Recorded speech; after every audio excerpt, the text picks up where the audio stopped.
We have made it to our very, very, very first Football Friday of 2024. And we've decided we got to do something unique, something different, something special. So I'm surrounded by greatness.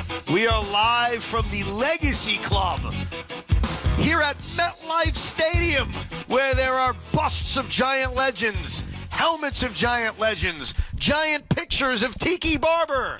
And we are broadcasting live from the Giants Fan Fest. We'll have some legends join us later on in the program.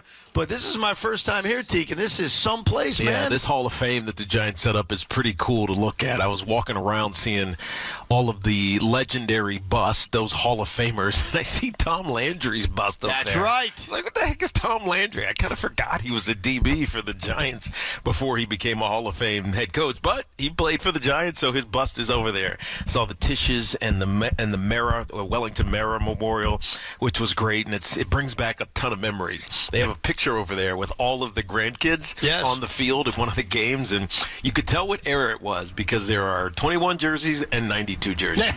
That's so right. It's kind of cool.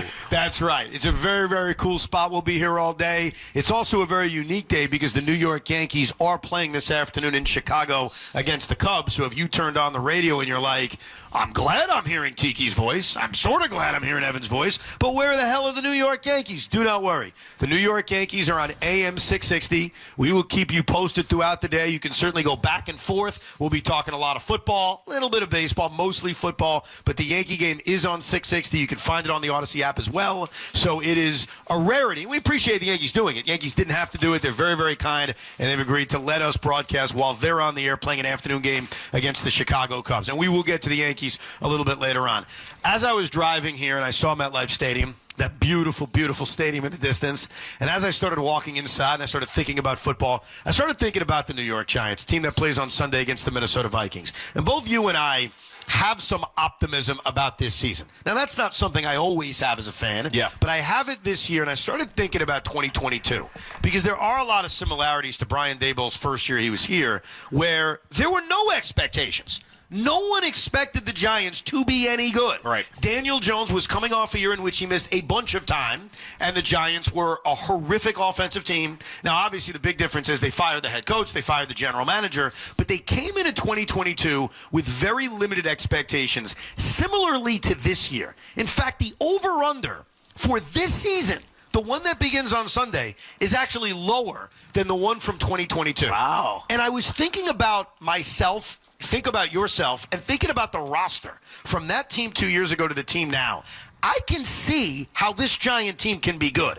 I couldn't see that 2 years ago. Whoa. We were obviously wrong. My point is there is a lot more talent on this team, and I can see a roadmap to success more so with this team than I did 2 years ago. Yeah, and the reason that 22 team succeeded was, I think, in two parts. One, the expectation was so low, people maybe took him for granted. Right. And two, nobody knew what Brian Daboll would be as a head coach. When Dabes came in, you obviously knew that he was a quarterback fixer because of what happened up in Buffalo with Josh Allen, but you didn't know how he would, what his culture would be like, what enthusiasm he would bring, what accountability he would bring. But I remember those first weeks of 2022 because we were over there. Remember, we did the broadcast, and I went over and talked to the team for a little bit, and we had heard stories about you have to earn your playing time, right. And it's why Kenny Golladay just never got any burn. It was all about earning your spot and earning your time on the field, and I think those guys bought into it. The question now, 2 years later, or 3 seasons later, is are they still buying into it? And I think they are, because so many of these guys feel hungry, right? You think it's just the rookies. Malik Neighbors wants to be the man, and not just in New York, but around the league. And so he's hungry for success. Daniel Jones is in a prove-it year again, as we've talked about many times. As was 2 years ago. As he was 2 years ago. But this offensive line is remade with, John Runyon at left guard and Illuminor at right tackle. There's new pieces on this team, and they want to prove. Like, everybody is we have something to prove. So we always focus on the quarterback.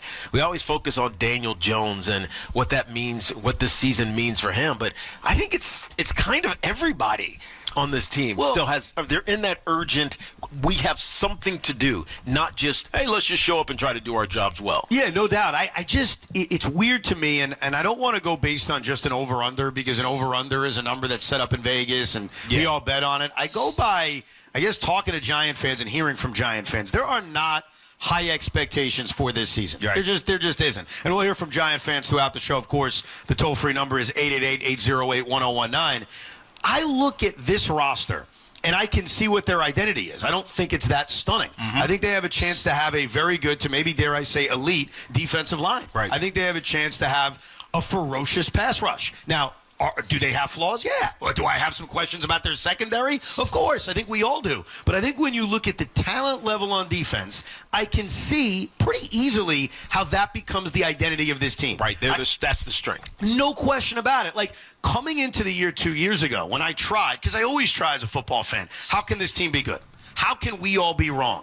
And I remember looking at the roster saying, I guess Saquon Barkley has to be amazing. That was really the only thing we could come up with. By the way, that's what we knew. Yes. We knew, and even Joe Shane, who we talked to that first training camp that we went to, said the strength of this team is going to be the running game, not necessarily the pass-protecting game, but the running game with the offensive line and Saquon Barkley. Right. And that's exactly what it was. It was. I feel better, call me crazy, having the identity of my team being a ferocious pass rush with three guys that could very well be Pro Bowlers this year. Of course. When you look at Dexter, Sexy Dexy, when you look at Kayvon Thibodeau, and you look at the new acquisition of Brian Burns, like, I can see how this team can be good.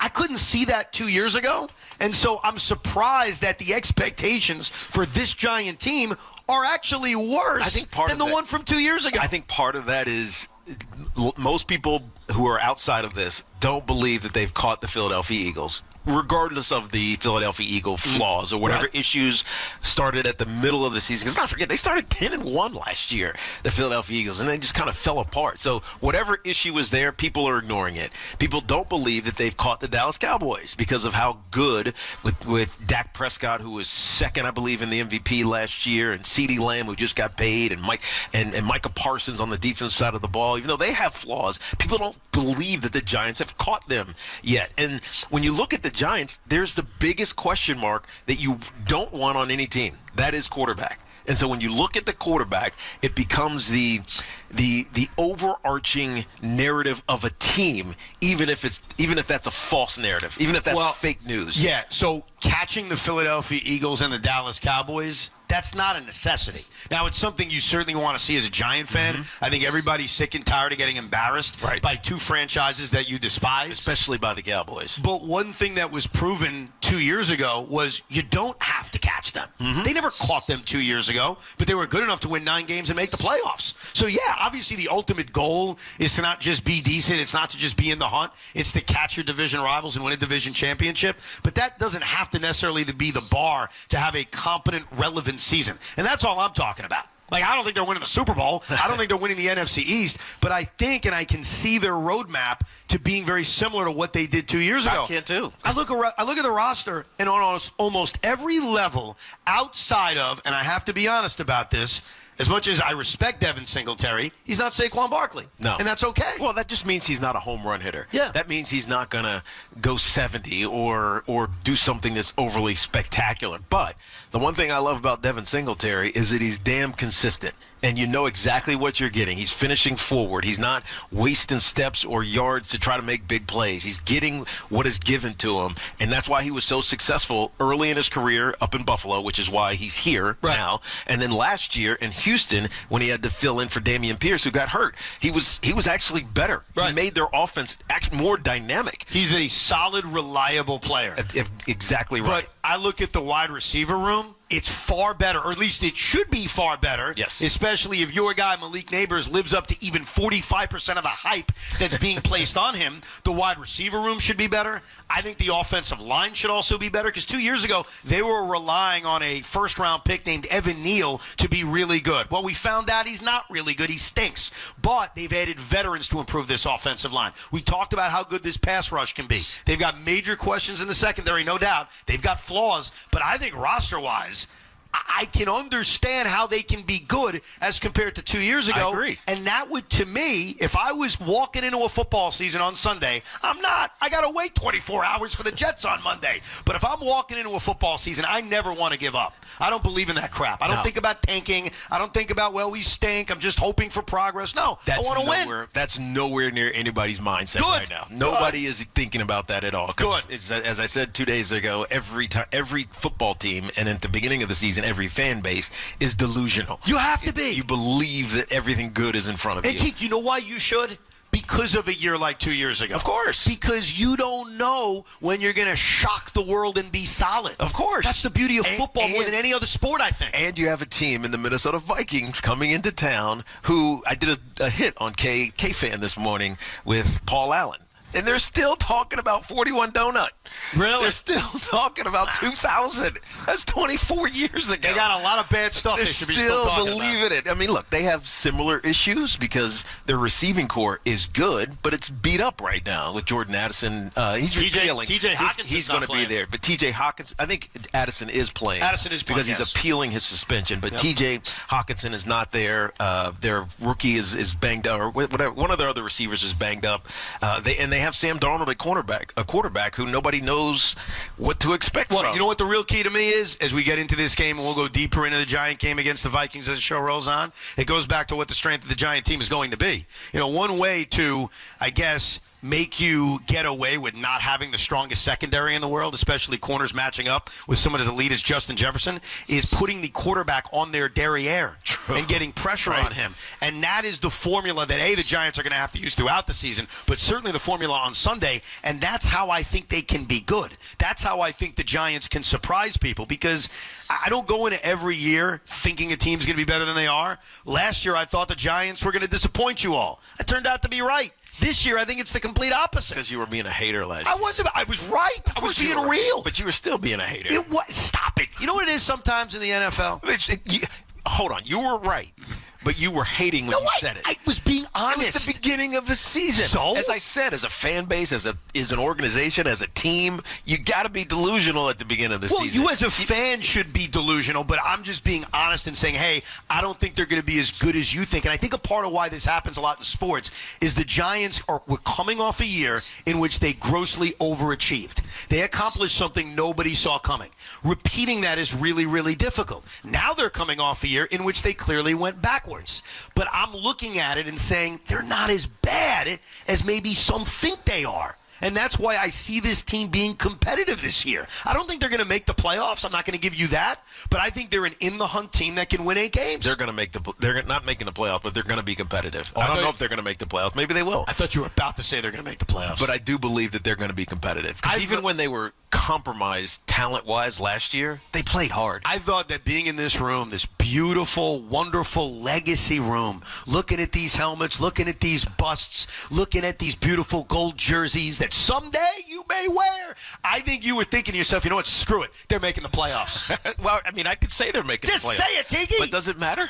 Yeah. Does it matter that I believe they're going to make the playoffs? I think it does matter. Why? Because your belief inspires a giant nation. As much as I would sometimes have dreams about still being a football player, I'm not putting on cleats. I'm not putting on a jersey, strapping on a helmet, and going to take 35 hits a game. This is not happening. Well, guess what? No running back takes 35 hits a game anymore. Not anymore, but back in the day I did. But it doesn't matter what I believe. What matters is how they play on Sunday afternoon. Am I being too optimistic for the Giant fan? I think you guys are a lot better than most of you realize. 888-808-1019. You, Sean, you seem like you're on the negative side, which I'm not used to.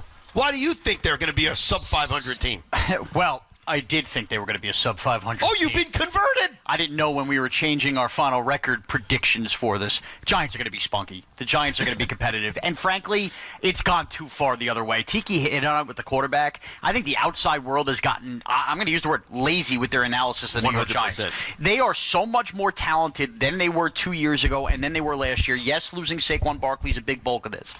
Modern NFL, get after the passer and be able to play the ball vertically, and that's what the Giants now have talent-wise. The Giants are going to be spunky this year. Daniel Jones, the idea that he can't throw a football, he will be much more adequate with an offensive line that can function. Right, and by the way, his moniker, his Danny Dimes nickname It didn't happen in college. Of course. That didn't come from him being... He threw 24 touchdowns that rookie year and missed a ton of games. 100%. And it was airing it out. He was on the money. He was accurate. He's exactly what you would want in a young quarterback. And we just haven't had it consistently enough. And he hasn't had a player like Malik Neighbors yet, or two capable tackles at the same time like they should have this year. Look at you. You went from negative to positive. It took you to get 48 hours away from week one. It took him being in the Giant Hall of Fame Legacy Club up here. That's what that is. 9 wins 2 years ago, 6 wins last year. They're not going backwards from that. He looked at those 4 shiny Lombardis over there in the Hall of Fame. They were shiny. He looked at all the legends of past, and he thinks he's adding another one in Malik Neighbors. Yeah. And he's dressed up like he's a businessman. That's damn right. Because I'm professional and I care about the 100th year of Giants football with multiple Hall of Famers on this roster. I never thought I'd see the day where Sean Morash outdressed me. I mean, Tiki showed up today in a Giants hoodie, and I showed up in a suit. I'm going to a Giants, it's not stadium, but whatever, Metlife Stadium, which to me is Giant Stadium, and I'm wearing a Giants hoodie. What else would I wear? I got collars and co underneath it. It's nice. I was very confused this morning because we are at this beautiful club. There's a big, what do you call it at 6 o'clock where a bunch of fancy people eat food? It's a fan fest. No, it's a fan festival, but we're going to be in a cocktail hour. That's what I was looking for. So there's a big cocktail hour. Have you ever been to a cocktail hour? Maybe a handful of times. But I was very confused because I'm not the greatest dresser in the world. But I knew. Do you know what to do at a cocktail hour? Mingle. Okay. Yeah. See, I got that right. Small talk? Yeah, small talk. Okay. Mingle, BS, all that kind of stuff. He knows what he's supposed to do. Right. Yeah. Doesn't mean I do it. And even if you don't want to drink, get water with a lime. Right. Yeah. So it looks like a mixed drink. Whatever you say. Tell them it's vodka. Whatever you say. But I knew upon coming here, you know what? I can't come here in sweatpants. I can't come here in shorts and a T-shirt. So I dressed what I would say was adequately. I'm wearing, how would you describe my outfit? You look like an accountant. I was going to say assistant high school principal chic. But this doesn't sound like compliments. I thought I was about to be complimented. Well, what would you describe? It's a step up from what you usually come I'm wearing, what are the pants I'm wearing? These are khakis? Yeah, they're khakis. But not khaki color, right? Yeah, they're not khaki color. A short sleeve button down that's actually blue, and believe it or not, it's actually ironed a little bit. Thank you. Pressed, not completely wrinkled. I mean, there's still lines in it, but it's pressed. I took it to the dry cleaner. I like it. I had a choice between 2 shirts. I had a green shirt and I had a blue shirt, and out of respect for the New York Football Giants and their 100 years, damn right, I didn't want to put the green on and have anybody accuse me of supporting my favorite football team or the Philadelphia Eagles. So I decided not to. But I would say that I'm dressed averagely. Tiki always looks good. But Sean came in with he's wearing a suit and tie. I mean, he's getting married today. If you had a vest, you'd have a three-piece suit on. Yeah, I left the vest at home. You got a tie, and it's matching with the pants. You got a crisp white shirt on. Tiki, I'm not fooling around this year. It's 100 years of Giants football. You look like you work at Goldman Sachs. I got to represent the organization here, pal. And somebody has to do it. He essentially had me dress him in the parking lot like we're going to prom. Yeah, he had to pull down the collar over the tie. I had to put button his pants. It was embarrassing. I love it. I love that you dressed John Merrill will be impressed when he sees you. You think so? It's Mr. Mara to me. Tiki. It's Mr. Mara to me. We'll get to your calls coming up. To the Giant fan, this is your day. It's a football Friday, and the New York football stage is yours. Jets don't play it on Monday. I think this football team, they need to win, and we'll go deeper into the game as the show rolls on. But I think talent-wise, this is a talented football team, especially compared to what they were 2 years ago, and they won 9 games and made the playoffs. Do you share that kind of optimism, or is this going to be a disastrous season? Toll-free number is 888-808-1019. Plus, coming up in the next 10 minutes, what happened last night and why last night personally watching that football game between the Kansas City Chiefs and the Baltimore Ravens became my own personal nightmare, and it has nothing to do with gambling. We'll get into the game a little bit. We'll talk to you. We'll keep you posted on the Yankees, who are on the AM side right now, taking on the Chicago Cubs. We are doing this all live from the ever mobile Town Fair Tire studios, powered by Town Fair Tire.